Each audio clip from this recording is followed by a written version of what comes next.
तुम मक़सद क़ुलूबुकुम मिन बादि ज़ालिका फ़हिय कल हिजारा। फरमाया फिर तुम्हारे दिल इसके बाद भी सख्त हो गए। और कैसे सख्त हुए? फ़हिय कल हिजारा, ऐसे जैसे कि पत्थर हो। औ अशद्दु क़स्वा, फरमाया या इससे भी ज़्यादा तुम्हारे दिल सख्त हो गए। देखें, लोहा भी सख्त होता है, फौलाद भी सख्त होता है, मगर इसकी सख्ती आग से नरमी में बदल जाती है।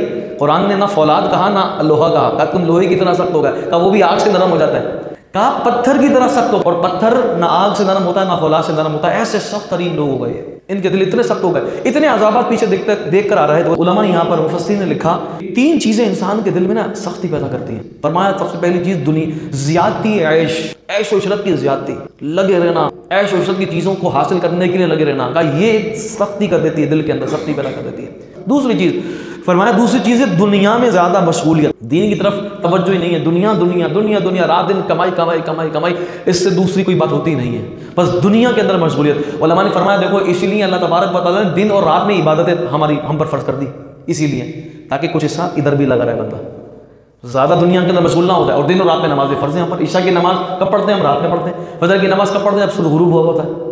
3 नमाज़ें हमारी दिन के अंदर आ रही होती हैं। तो अल्लाह पाक ने दिन और रात में जो इबादतें हम पर फ़र्ज़ की, उसकी हिकमत मुफस्सिरीन ने ये लिखी कि ये है कि ताकि बंदा अल्लाह की इबादत की तरफ लगा रहे। और तीसरी चीज़ है अल्लाह वालों की अदावत। जब बंदा अल्लाह वालों का दुश्मन बन जाता है ना, तो भी दिल उसका सख्त हो जाता है। फरमाया ये जो पहली 2 चीज़ें हैं दिल की सख्ती के लिए जिनका असर है, पहली 2 चीज़ें यानी क्या? ज़ियादती ऐश, दुनिया में मशगूलियत। फरमाया इनका जो असर होता है ना वो बहुत देर में होता है, यानी कि ये बहुत देर में दिल को सख्त करती हैं। लेकिन ये तीसरी चीज़ है ना अदावत, अल्लाह वालों की अदावत, ये मिनटों सेकंडों के अंदर दिल को सख्त कर देती है। उन्होंने कहा इसकी मिसाल है इब्लीस सदियों से इबादत कर रहा था, मौली में मलकूत बन गया था, इबादत गुजार बन गया था, यहाँ तक कि अल्लाह ने उसको वो मकाम अता कर दिया कि भाई ये मौली में मलकूत बन गया है। सिर्फ इसने हज़रत आदम अलैहिस्सलाम की नाफरमानी की, मिनटों सेकंडों के अंदर कहाँ से कहाँ हो गया। तो आप देखिए सदियों की इबादत मिनटों सेकंडों के अंदर इसकी गई। फिर अब मिसाल दी गई इनको समझाने के लिए। फरमाया गया व इन्ना मिनल हिजारती लमा यतफज्जरु मिनहुल अनहार। फरमाया देखो तुम इतने सख्त हो गए, हालांकि पत्थरों में से भी बास पत्थर वो हैं कि लमा यतफज्जरु मिनहुल अनहार, जिससे नहरें निकलती हैं। बास कौन से? व इन्ना मिनल हिजार व इन्ना मिनहा लमा यशक्ककु फयखरुजु मिनहुल मा।